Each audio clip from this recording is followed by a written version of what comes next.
자, 여러분 오늘은 부교재 38쪽입니다. 사회의 한국인의 법과 생활이네요. 자, 이런 질문을 받았을 때 제일 먼저 뭘 하라고 했어요? 단락을 표시해 주라고 그랬죠? 첫 번째 단락을 표시해 주면서 뭘 하라고 했어요? 지시어가 있는지 접속어가 있는지를 찾아보라고 했죠? 첫 번째 단락, 두 번째 단락에는 없어요.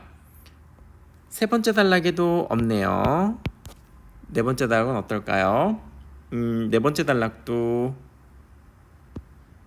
없었어요. 다섯 번째 단락 가볼까요? 다섯 번째 단락도 없네요. 자, 여섯 번째 단락은 어떤가요? 여섯 번째 단락은 자, 여섯 번째 단락 갔더니 지시어나 접속어는 없지만 이후라고 하는 단어가 있네요. 자, 이후라고 하는 단어는 글의 흐름 속에서 봤을 때 어떤 절차가 있을 거라는 생각이 들지 않나요? 절차가 있거나 과정이 있거나, 그러니까 이후라는 말을 쓰지 않았을까요? 그렇다면 이 글은 어떤 대상에 대한 절차나 과정을 설명하고 있겠구나 라고 추론하면서 읽을 수가 있을 것 같아요. 그럼 첫 번째 단락으로 가봐서 여기서 이제 화제를 찾으라고 했잖아요. 뭘 얘기할 것인지 그 대상을 찾으라고 했는데 눈에 바로 띄네요. 국민참여재판, 이게 화제인데 첫 번째 단락에 보니까 이 화제 제시를 하자마자 뭐뭐란 이라고 해서 정의로 개념풀이를 해주고 있어요. 설명 방법이 정의인데 개념풀이라는 게 되게 길어요. 보니까 일반 국민이, 자, 일반 국민은 이제 주체이죠. 주체가 나와서 참여 주체. 일반 국민이 형사재판의 무엇에 배심원으로, 자격이네요. 배심원이라는 자격으로 참여해서, 여기까지 이제 잘 봐보세요. 여기서부터 법정 공방을 지켜보고 유죄무죄 판단을 내리고 적정한 형을 제시하고, 자, 그렇다면 을 봐보세요. 을 공방을 지켜봐요. 그 다음에 유죄무죄를 판단을 해요. 그 다음 형을 제시해요. 이 형이라고 하는 건 법적인 제재일 거잖아요. 그렇다면 법정 공방을 누가 하나요? 변호인과 검사가 하겠죠? 그걸 지켜봐요. 누가? 일반 국민이. 그래서 뭐를 해요? 유죄냐 무죄냐를 판단해요. 그 다음에 뭐예요? 형을 제시해요. 이게 어떻게 보면 절차가 나와 있잖아요. 흐름이 나와 있잖아요. 과정이 있잖아요. 국민참여재판의 제도의 절차, 흐름, 과정, 이게 개념 속에 다 제시가 되어 있는 거예요. 그럼 이 글을 쓸 때 분명 이 글의 흐름은 이 국민참여재판이라고 하는 정의 속에 있는 것처럼 이 국민참여재판 제도가 어떻게 이루어지는지에 대한 과정과 절차가 있을 거야 라고 이해하면 돼요. 그런데 이 개념 속에 또 뭐를 알 수가 있느냐면 그런 형을 제시한다. 일반 국민이 참여한다는 거 하나. 그 다음에 그렇게 해서 재판이 결정되는 게 아니라 그렇게 하면, 제시하면 그랬잖아요. 제시하면 재판부가 이를 참고해서 판결. 누가 판단을 해요? 그렇죠. 재판부가 판단하는 거예요. 판단은 재판부가 하는 거죠. 참여는 국민재판이 하는데 판결은 재판부가 하더라. 이런 제도의 특징을 얘기를 해준 거죠. 이거는 국민참여재판 제도의 특징을 설명했어요. 뭐를 통해서? 개념을 통해서. 자, 근데 거기서 끝나지 않았어요. 자, 이러한 국민참여재판이라고 하는 법적 근거는 어디서 왔느냐? 국민의 형사재판 참여에 관한 법률에 있대요. 이게 이제 근거래요. 거기에 있는데 거기에 규정된 범죄 중 피고인이 신청하는 경우에 한해서 진행한대요. 자, 범죄 중, 여기에 규정된 범죄 중 피고인이 신청하는 경우에 한정된다. 그럼 이제 조건이 있는 거죠. 언제 이루어지느냐? 조건이 있는 건데 피고인이 신청하는 경우, 피고가 누구예요? 피고라고 하는 건 형사소송에서 검사에 의해서 형사 책임을 져야 할 자이잖아요. 그러니까 형사 책임자인 거잖아요. 형사 책임자, 책임을 져야 할 사람. 그 사람이 신청하는 경우에 진행하되 무조건 신청하다 다 진행되는 게 아니라 피고인이 원한다고 하더라도 적절하지 않다고 판단되는 경우 누가 판단해요? 법원이 판단을 해서 이 사람이 신청했다 하더라도 다 되는 게 아니라 이건 진행하지 않아 라고 하면 진행하지 않을 수 있다고요. 그럼 두 번째 조건인 거죠. 그러니까 이 국민참여재판이라고 하는 제도의 특징을 개념을 통해서 설명을 해줬고 그 근거에 의해서 언제 열리냐면 첫 번째 조건, 두 번째 조건이 맞아떨어지면 열린다라고 하는 설명을 한 거잖아요. 그럼 여기까지 내용을 보면 결국 국민참여재판제도의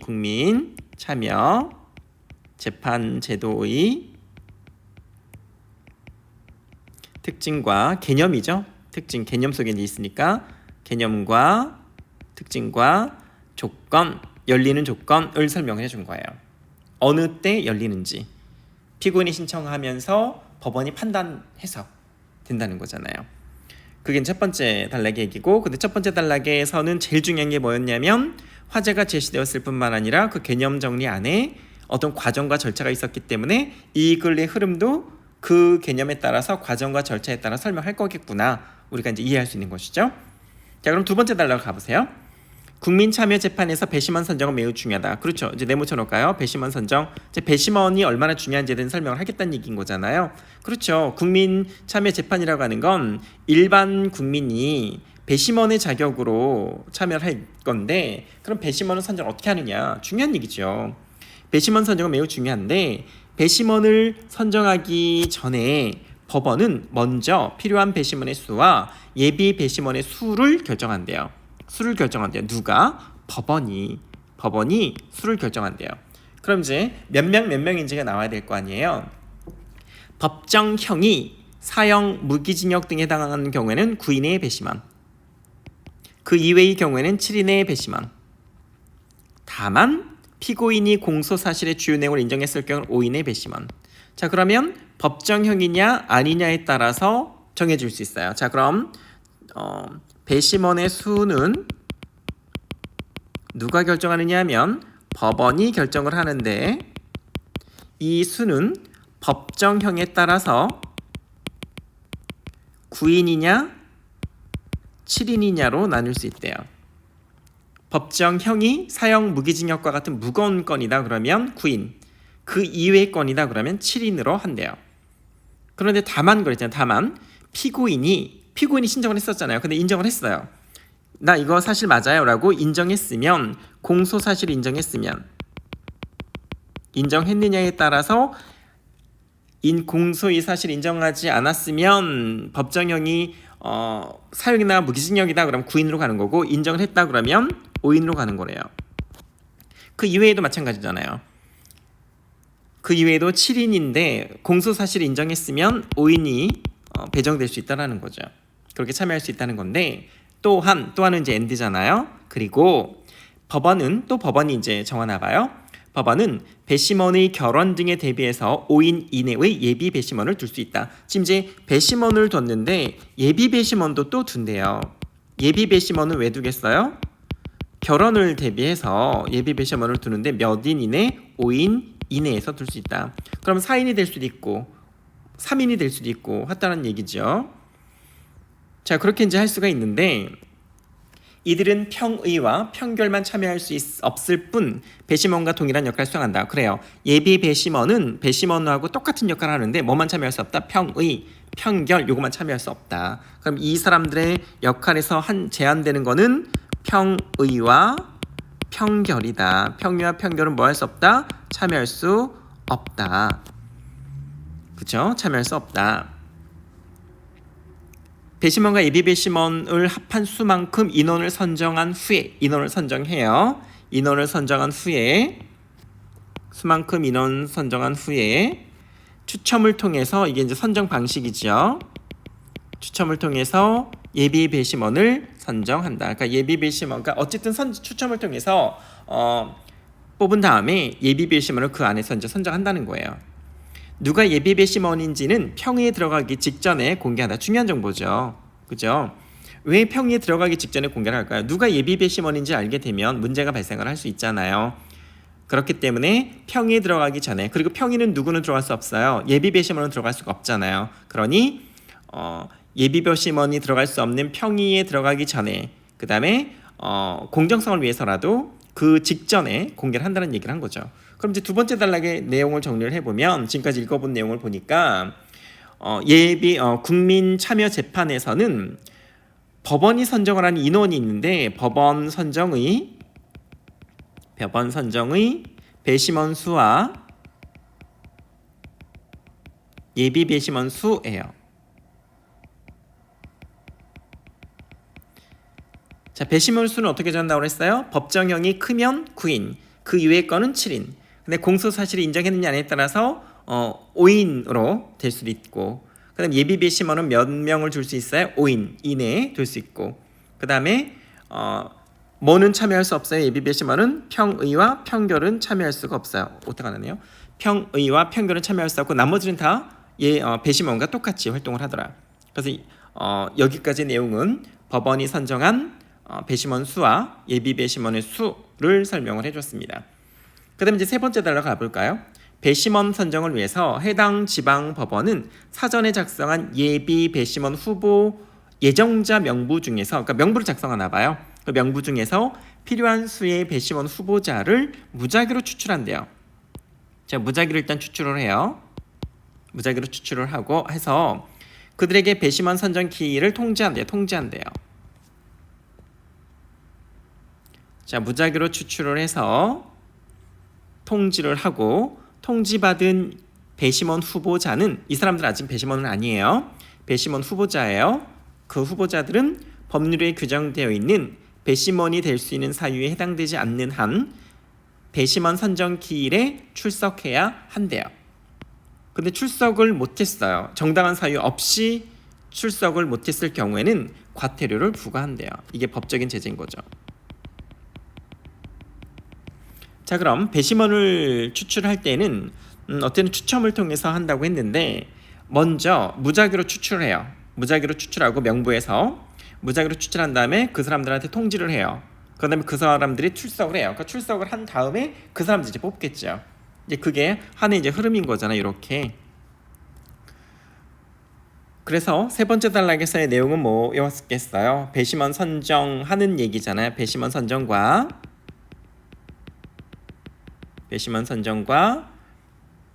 법적 제재 참여하지 않았을 경우 제재가 하는 거. 배심원 선정을 어떻게 한다?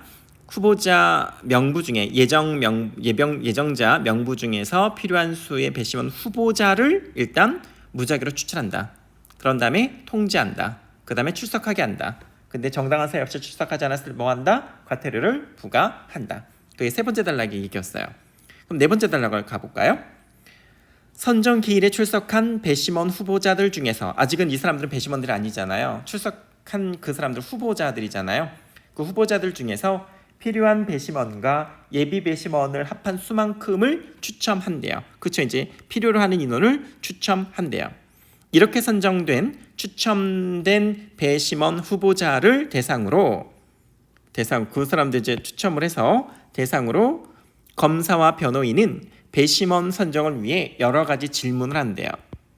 자, 왜 질문하는지 한번 봐봐요. 검사도 질문하고 변호인도 질문을 하는데, 답변을 듣고 자신들에게 불리한 결정을 할 우려가 있다고 판단되는 경우에는 검사든 변호사든 재판부에 배심원 후보자에 대한 기피 신청을 할 수가 있대요. 좀 어려운 용어가 나왔네요. 기피 신청. 그러니까 그 사람 싫다라고 거부하는 거잖아요. 자, 이 기피 신청이라고 하는 건 어떻게 보면 검사는 이제 원고 측일 것이고 변호인은 피고 측일 텐데, 이 사람들에게 질문을 던져서 자신들에게 불리한 판단이 이루어질 거라고 판단이 되면 재판부에 이 사람들을 공정하지 못할 것이라고 우려가 되니 이 사람들의 집행을 거부하겠습니다 라고 하는 신청을 할 수가 있다는 거죠. 그러니까 법관의 직무 집행을 거부하는 걸 신청한다는 얘기잖아요. 그래서 이 기피 신청에는 기피 이유를 제시하고 기피 여부를 재판부가 판단하는 이유, 기피 신청. 그 다음에 기피 이유를 제시하지 않아도 재판부에서 무조건 기피 신청을 받아들여야 하는 무이유, 부기피 신청이 있대요. 좀 어렵죠? 좀 정리를 좀 해볼까요? 조금만 더 읽고 정리할게요. 일반적으로 이유 부기피 신청을 먼저 하고 이것이 재판부에서 받아들여지지 않으면 무이유 기피 신청을 한다. 자, 다만은 좀 이따 볼게요. 자, 그러면 여기까지 내용을 다시 한번 정리를 해볼게요. 자, 기피 신청을 하는데 기피 신청은 두 가지가 있대요. 기피 신청 종류가 있는데 뭐하고 뭐가 있다? 이유를 얘기하는 이유 부기피 신청이 있고 이유를 대지 않는 무이유 부기피 신청이 있다. 이유 부기는 부자가 붙일 부자인가 봐요. 그러니까 이유를 붙이는 기피 신청이고 무이유, 그러니까 이유를 붙이지 않는 기피 신청인가 봐요. 자, 이유 부기피 신청의 경우에는 누가 판단을 한다? 재판부가 판단을 해요. 재판부가 판단을 하고 무이유 기피 신청은 이유가 없어도 무조건 받아들여야 된대요. 누가? 재판부에서 무조건 받아들여야 된대요.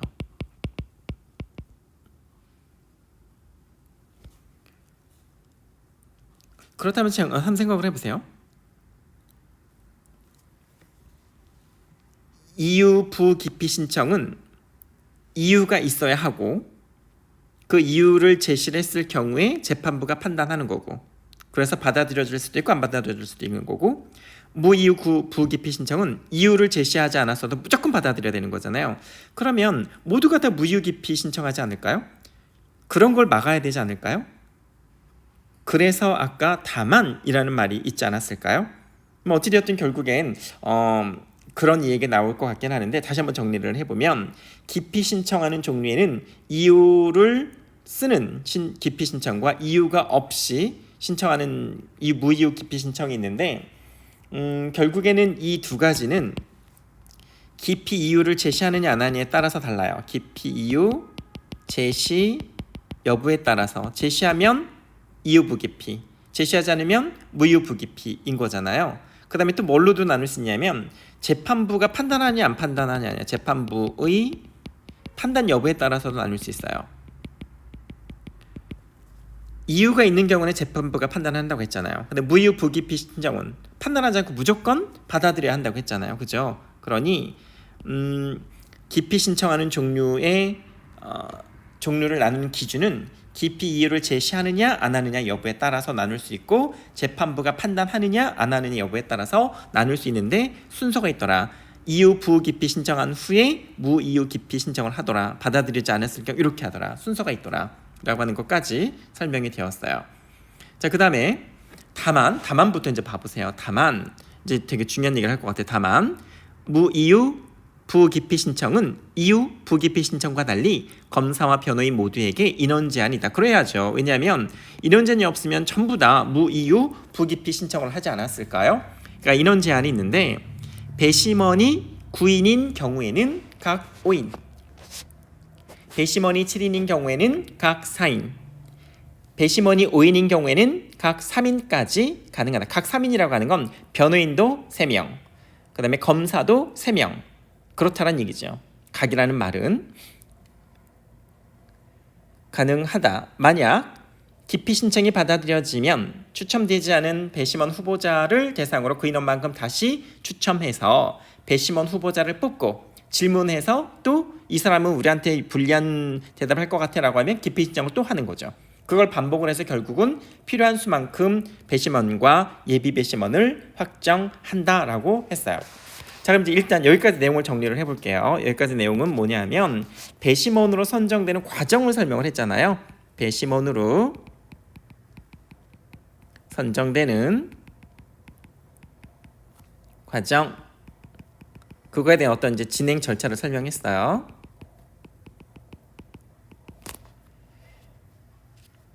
그 배심원으로 선정되는 과정은 일단 뭐를 먼저 해요? 추첨을 해요. 그 다음에 그 후보자 대상으로 질문을 해요. 질문을 한 다음에 뭐를 해요?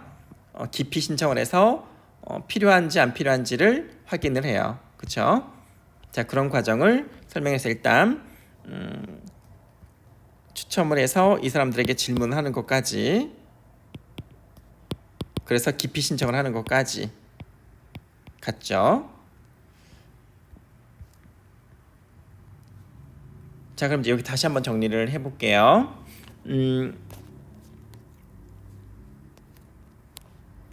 자, 무이유 기피 신청을 무제한으로 하게 되면 다 그걸로 하니까 인원 제한이 있는데 어떻게 인원 제한을 하냐면 배심원이 9인일 경우에는 몇 명까지? 각 5인까지. 각 5인이라고 하는 건 변호인 5인, 검사 5인이에요. 7인일 경우에는 각 4인. 그 다음에 5인일 경우에는 각 3인. 아까 이 9인, 7인, 5인은 어디서 나온 거예요? 두 번째 단락에 있는 뭐라고 그랬어요? 배심원 수가 법정형이 무거워요. 그럼 9인이었잖아요. 그 다음에 그 외의 거예요. 그럼 7인이었잖아요. 근데 피고인이 공소사실 인정했어요. 5인이잖아요. 그 얘기예요. 사형이나 무기징역과 같은 경우는 9인이었잖아요. 그럴 경우에는 무이유 부기피 신청 인원이 각 5인이고 그 다음에 그 외에 법정형인 경우에는 배심원이 7인인데 그 7인 중에 무이유 부기피 신청 인원은 각 4인이라는 거고 그 다음에 공소사실을 피고인이 인정했어요. 그러면 배심원이 5인이었잖아요. 그랬을 경우에 무이유 부기피 신청의 경우에는 3인까지 각 3인까지 신청이 가능하다는 얘기예요. 자, 좀 설명이 어려운가요? 자, 그러면 41번으로 한번 가볼래요? 41번의 보기를 보면서 설명을 하면 이해가 좀 쉬울 것 같아요. 자, 여기에 보기 보면 다음의 표는 배심원 확정 과정을 나타낸 것인데 배심원 선정길에 출석한 배심원 후보자, 배심원은 아직 아니에요. 배심원 후보자는 모두 40명이라고 했어요. 40명이 중요한 정보죠. 참여한 후보자가 40명인데 그 중에서 추첨된 배심원 후보자 수가 14명이래요. 그럼 이제 14명을 뽑아야 되는 거잖아요. 그럼 이 14명을 뽑게 되면 14명이란 얘기는 우리가 이제 뭐를 추측할 수가 있을까요? 14명이란 얘기는 배심원의 인원과 예비 배심원의 인원을 추론할 수가 있어요. 14인일 경우에는. 그럼 뭐 더하기 뭐가 14가 나오겠어요. 5번 답지를 봐보세요. 5번 답지 보면 일체 추첨된 배심원 후보자 수 14명이잖아요. 14명이잖아요.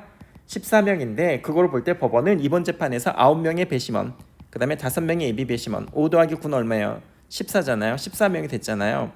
그럼 이 9명의 배심원이 될 수 있었던 것은 아까 본문에 의하면 법정형이 사형이거나 무기징역인 경우에 9명의 배심원을 둔다고 했고 그 다음에 예비 배심원은 5인 이내에 둔다고 그랬잖아요. 그러니까 5인까지 둔 거죠. 9 더하기 5 하니까 14명이 맞아서 5번 답지는 맞을 것 같아요. 자, 그런데 이제 중요한 거는 그 1차 14명이 추첨되었는데 후보자 수가 14명인데 이유를 제시해서 기피 신청을 한 인원이 있었나 봐요. 그 중에서 받아들여진 인원이 3명이래요. 그러니까 3명이 탈락된 거예요. 받아들여져서. 그럼 14명에서 3명이 빠져야 되잖아요. 그럼 11명이죠. 이게 이유를 제시하지 않은 상태에서 무조건 받아들여지는 인원이 또 3명이에요. 그럼 3명이 또 빠져야 되잖아요. 그러니까 8명만 확정이 된 거예요. 14에서 6을 빼니까 8명이잖아요. 그죠? 자, 확정된 게 8명이니까 몇 명을 다시 채워야 돼요? 그렇지, 6명을 다시 채워야 되죠. 그러니까 6명을 다시 채워야 되니까 다시 질문을 한 거야. 다른 인원한테. 그러니까 14명 질문이 이제 끝났을 거 아니에요. 그런 다음에 이 14명 중에 8명만 확정돼서 6명은 떨어졌어요. 그럼 또 나머지 40명 중에 16명, 14명 한 그 이외 인원한테 6명한테 또 질문한 거예요. 그랬더니 이유를 제시한 사람이 몇 명 있었는데 그 중에 2명만 받아들여졌나 봐요. 그리고 그러니까 이유를 제시하지 않은 상태에서 무조건 받아들여지는 사람이 한 사람이었나 봐요. 그래서 3명이 확정됐어요. 그럼 합심이 몇 명이에요? 11명이잖아요. 11명은 일단 2차에서 됐어요. 몇 명까지 확정을 해야 돼요? 14명까지 확정을 해야 되잖아요. 그래서 나머지 또 3명이 필요하니까 3명을 또 질문한 거예요. 이 40명 중에. 그런데 이제는 후보자 받아들여진 사람이 없어요. 그래서 3명을 다 확정했어요. 그래서 14명을 채웠어요. 자, 그렇다면 생각을 해보세요. 이 40명 중에 처음에 14명 질문했을 거 아니에요. 변호인이든 검사든. 그 다음에 6명한테 또 질문했을 거 아니에요. 그 다음에 3차에서 3명한테 또 질문했을 거 아니에요. 그럼 14명, 6명, 3명을 합쳐보세요. 그럼 23명이죠. 그럼 몇 명한테 질문한 거예요? 40명 중에 23명한테 질문을 한 거예요. 그러면 4번 답지를 봐보세요. 출석한 배심원 후보자 중에서 17명은 검사와 변호인에게 배심원 선정과 관련해서 어떤 질문도 받지 않았다. 자, 질문을 받지 않은 인원이 몇 명인지 알려면 어떻게 하면 돼요? 40명에서 23명을 빼면 되죠. 23명은 질문을 받았잖아요. 그럼 나머지는 질문을 받지 않은 인원이잖아요. 그러니까 40명에서 23명을 빼니까 17명. 맞아요? 안 맞아요? 맞죠. 그럼 2, 4번도 맞는 거죠. 그죠? 그 다음에 1번 가봐요. 3차례에 걸쳐서 필요한 수만큼의 배심원과 예비 배심원 모두 확정했다. 그렇죠. 처음에 8명 확정, 그 다음 두 번째 3명 확정, 그 다음에 3명 확정해서 처음에 필요했던 14명을 다 확정했어요. 그럼 1번도 맞는 거죠.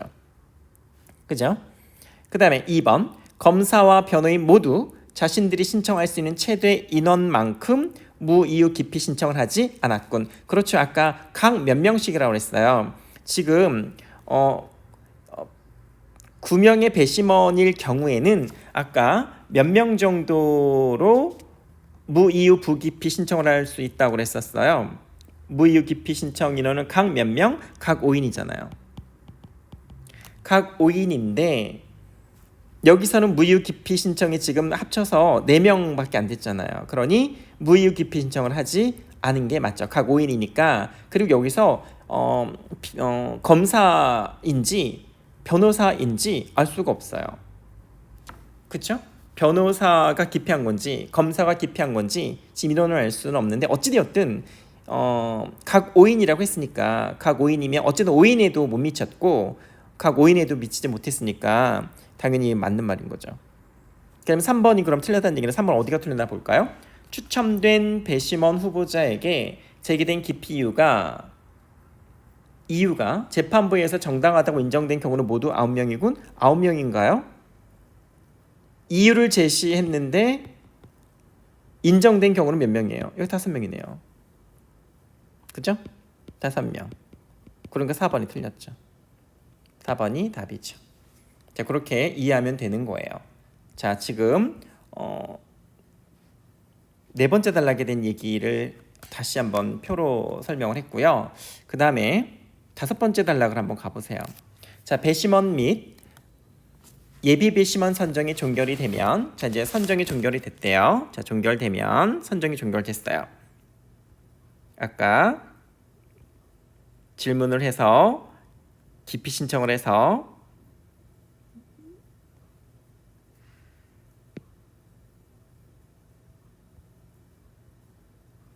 종결이 됐어요. 자, 선정이 종결이 되면 이들은 재판부와 함께 증거조사를 지켜보게 된다. 그렇죠. 증거조사를 지켜보게 되죠. 이제 과정이 나오네요. 이제 뭐 하는지 역할에 대한 그 역할이 나오는 것 같아요. 해야 할 일이 나오는 거죠. 증거조사를 지켜보게 돼요. 증거조사라고 하는 건 증인이나 증거물 검증하고 조사하는 거겠죠. 증거조사가 끝나면 재판장은 사건의 쟁점과 적용할 법률, 판단 원칙 등을 설명하고 배심원 중에 누가 예비 배심원인지 알려준 후에, 왜 알려주는지 알죠? 평의실로 가야 되니까 평의해야 되잖아요. 평의실로 이동하여 평의를 시작하게 된다. 이 평의는 누구는 참여할 수 없다고 했어요? 그렇죠. 예비 배심원은 참여할 수 없다고 했어요. 예비 배심원은 갈 수 없고 배심원만 갈 수 있잖아요. 그래서 평의실로 이동하기 전에 발표를 하는 거죠. 지금 이 배심원과 예비 배심원이 선정하고 이 사람들의 역할에 대한 절차를 설명을 했잖아요. 과정으로 설명을 하고 있는 거죠.